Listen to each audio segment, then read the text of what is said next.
Nah, ini yang paling intinya adalah data land use dan data soil. Data land use dan soil itu bisa kita download di menunya di websitenya SWOT, tetapi tentu resolusinya akan berbeda atau bentuk penggunaan lahan yang sebenarnya itu mungkin berbeda dengan yang di website ini sediakan. Tapi tidak salahnya kita mencoba. Di sini ada di halaman web ini kita bisa klik, kemudian akan muncul pilihan untuk land use map di sini, untuk soil map di sini. Untuk land use map, misalkan kita di Indonesia, itu ternyata pilihannya ada 2, di Australia ini untuk Indonesia bagian selatan, kemudian di Europe Asia itu untuk Indonesia yang bagian utaranya. Jadi kita butuh 2 data ini. Sementara untuk soil kita langsung aja yang di Europe atau Asia nanti otomatis terbuka untuk data soilnya. Tapi tadi lagi resolusi atau bentuk existing yang saat ini kita miliki mungkin saja berbeda dengan yang mereka miliki. Jadi mungkin kita butuhkan data yang lebih akurat lagi.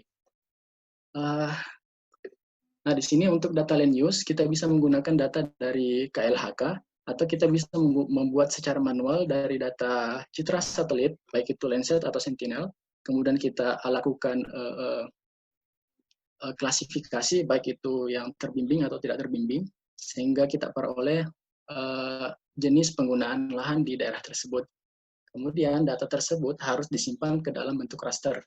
Nah, jadi land use ini kita harus simpan dalam bentuk raster, baik itu .tif atau JPEG, sama juga untuk DEM, dia bentuknya adalah raster. Kemudian klasifikasinya ini yang agak-agak kadang membuat kita bingung, tapi kita harus mengikuti klasifikasi yang diajukan oleh SWOT itu sendiri, soalnya klasifikasinya ini sudah dimasukkan ke dalam database. Nah, contohnya adalah misalkan seperti ini. Untuk agriculture itu adalah klasifikasinya AG, di belakangnya itu land generic misalkan RL, kemudian AGRR untuk row crops. Jadi yang 2 huruf pertamanya ini adalah kode jenis penggunaan lahan, agriculture AG, OR orchard, hay HA, ya 3 huruf, forest FRST FR, kemudian forest lagi ada FRSD. Jadi jenisnya adalah misalkan hutannya campuran atau hutannya selamanya hutan rimba atau hutannya tidak pernah diganggu atau hutan yang kadang kadang terbuka kemudian jadi hutan lagi dan seterusnya. Kemudian ada pasture, ada padang rumput, kemudian ada air WATR. Jadi ini adalah kode-kode yang harus dicocokkan dengan database yang kita miliki. Jadi nanti data land use-nya harus dicocokkan dengan, harus kita buat sama seperti ini sesuai dengan daerah penelitian kita. Nah, misalkan di sini kami mengambil contoh dari untuk daerah Jawa Barat misalkan. Di sini kami ambil dari website KLHK, Kementerian Lingkungan Hidup dan Kehutanan. Ini untuk tahun 2015. Saat ini data yang tersedia sampai tahun 2019 yang bisa kita dapatkan. Nah, di propertinya itu mungkin terlalu kecil ya. Di propertinya ini ada PLID-nya. Jadi misalkan untuk sawah, kodenya itu adalah 20093. Nah, kodenya adalah sawah. Nah, sementara di SWOT, dia kodenya itu adalah AGRL misalkan atau ORCD. Nah, di sini kita perlu menyamakan kode yang ini dengan kode yang SWOT tadi. Nah, ini adalah database-nya. Database yang bisa kita buka pakai Skilled Studio tadi. Contohnya adalah Global Land Use, kita buka. Nah, di sini ada SWOT kodenya, RMD, CRD, dan seterusnya. Kemudian, ini penjelasannya.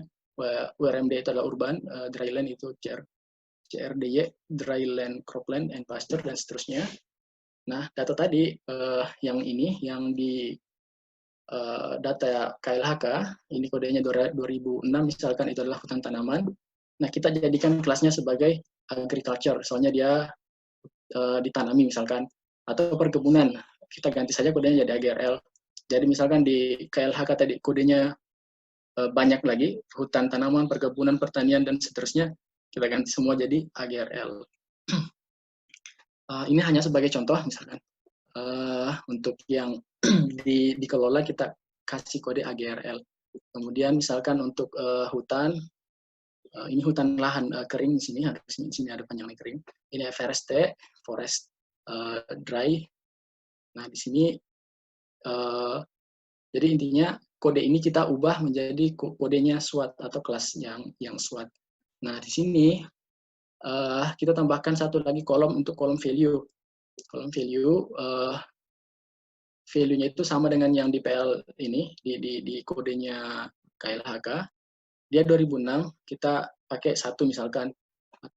Jadi semua yang kelasnya AGRL misalkan, itu kita kasih kode atau value-nya 1. Sementara di KLHK dia kodenya bervariasi. Nah, kita satukan saja value-nya misalkan 1. Nah, kemudian setelah itu sampai di bawah, misalkan kodenya sampai 5, value-nya 5, misalkan tambak itu no classification, kita buat database sendiri.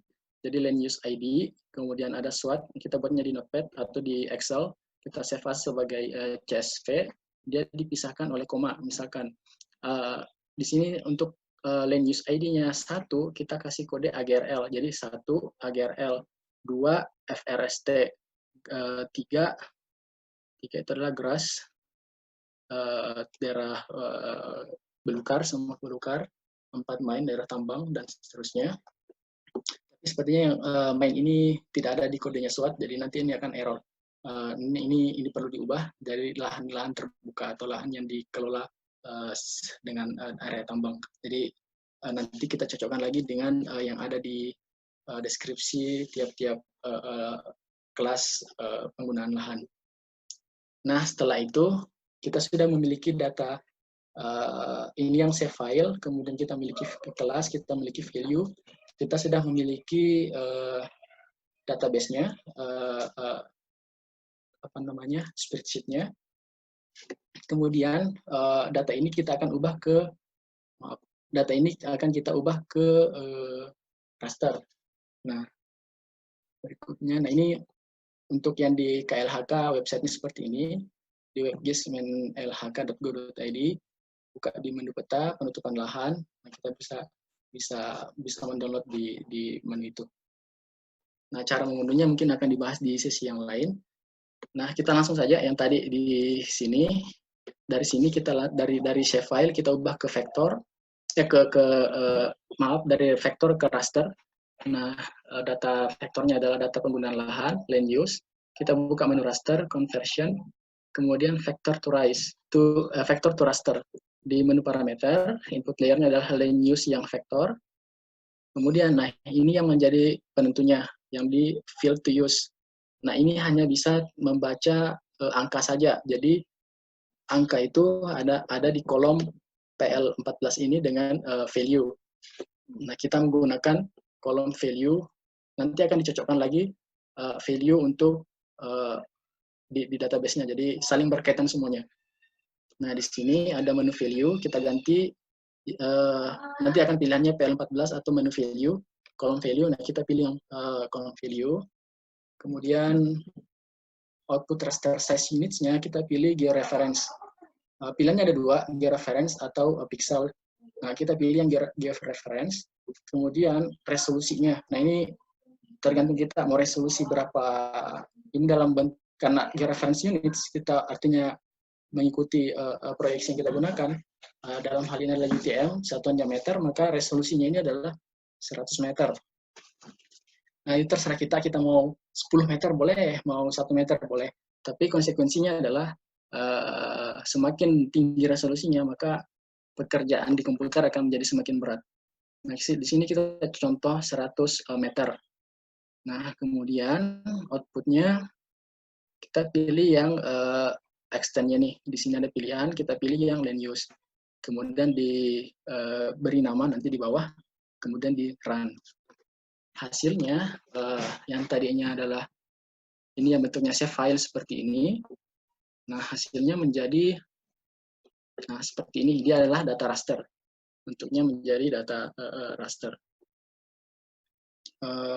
Yang ini di atas ini ada land use 1, 2, 3, 4, 5 sampai 9 itu adalah value-nya. Jadi di sini 1, 2, 3, 4, 5 sampai 9. Satu itu AGRL, di sini satu AGRL. Jadi yang warna merah-merah ini semuanya adalah AGRL. Jadi dianggap semuanya adalah daerah yang dikelola atau di misalnya perkebunan atau persawahan. Kemudian misalkan untuk nomor 9 itu warnanya hitam, water, WATR, warnanya hitam, seperti ini warna hitam. Nah, di sini kita bisa melihat yang hitam ini waduk ya, di sini ada waduk, di sini ada waduk. Kemudian ini ada garis hitam panjang putus-putus, itu adalah sungai yang besar. Nah, itu adalah untuk data land use. Berikutnya adalah data soil. Data soil hampir sama dengan data land use cara menggunakannya, cara membuatnya. Tetapi yang membedakan adalah kodenya. Kodenya lain lagi. Ini yang pertama ini adalah kode untuk berikutnya dulu. Nah, ini adalah jenis tanah. Jadi ada clay, misalkan klasifikasi tanah ya. Ada clay, sand, dan silt. Nah, di berapa persennya nanti itu akan disebut namanya secara sederhana, misalkan adalah sandy clay atau silty clay atau clay loam dan seterusnya. Itu adalah jenis tanah yang secara sederhana. Atau mau mengikuti jenis tanah menurut FAO, misalkan Fulvisol atau Rancinas, Rankers, Solonets, ini kodenya FAO. Nah, kita balik lagi. Nah, di sini misalkan yang paling sederhana adalah clay, CL itu adalah clay loam, L itu loam, LS itu loamy sand, S itu sand, dan seterusnya. Atau kita membuat kode sendiri. Jadi TX 047 dan seterusnya. Atau yang ini kodenya FAO atau Global Soil. Ini dipakai secara global. Misalkan AF14T3C1. Nah, ini semua berkaitan dengan teksturnya misalkan, atau kedalaman tanah, atau dia jumlah layernya berapa. Jadi di sini ada kode, ada angka, ada huruf, itu berkaitan dengan properties dari tiap-tiap jenis tanah tadi. Nah, ini nggak kelihatan ya sininya. Jadi intinya adalah kita akan membuat jenis tanah berdasarkan kode ini. Nah, akan tetapi data tanah itu susah untuk didapatkan secara gratis. Jadi misalkan kita cari peta jenis tanah di Google, nah dia akan memunculkan beberapa instansi yang menyediakan data tanah, tapi hanya untuk daerah tertentu saja. Nah, yang paling lengkap ini ada di Litbang Pertanian, tetapi mungkin kita perlu bersurat ke sana dulu untuk bisa mendapatkan data jenis tanah. Jadi pada contoh kali ini kita menggunakan data tanah dari FAO, Food and Agriculture Organization. Datanya itu berbentuk digital, sama seperti penggunaan lahan tadi, bentuknya digital. Nah, dia juga menyediakan data tanah berbentuk raster, tapi ukurannya sangat besar, jadi akan susah untuk mendownloadnya. Membuat susah untuk didownload jika kuota internetnya tidak banyak. Nah, pilihan lainnya adalah kita mendownload yang bentuk digital. Tinggal buka link ini, vao.rj. Nanti untuk website ini, untuk slide ini kami akan bagikan. Di sini ada linknya yang tertera seperti ini. Kemudian hasilnya adalah yang atas ini, yang seperti ini. Ini adalah jenis tanahnya berbentuk save file. Nah, ini adalah contoh publikasi dari FAO tadi, publikasi jenis tanah ini contohnya di daerah Kalimantan. Tanahnya seperti ini, dia bentuknya raster. Nah, kita download yang berbentuk save file.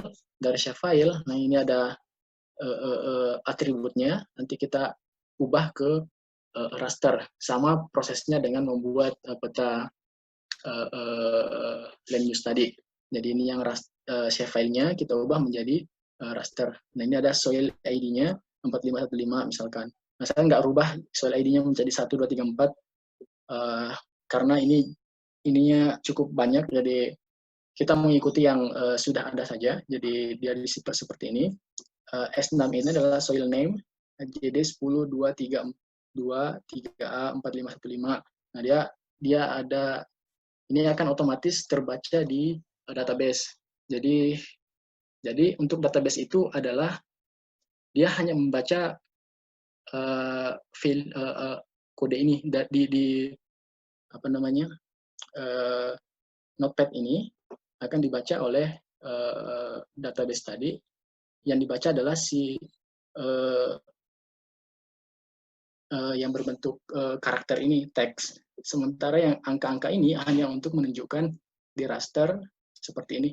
Jadi untuk angkanya 3643 warnanya merah seperti ini, dan seterusnya.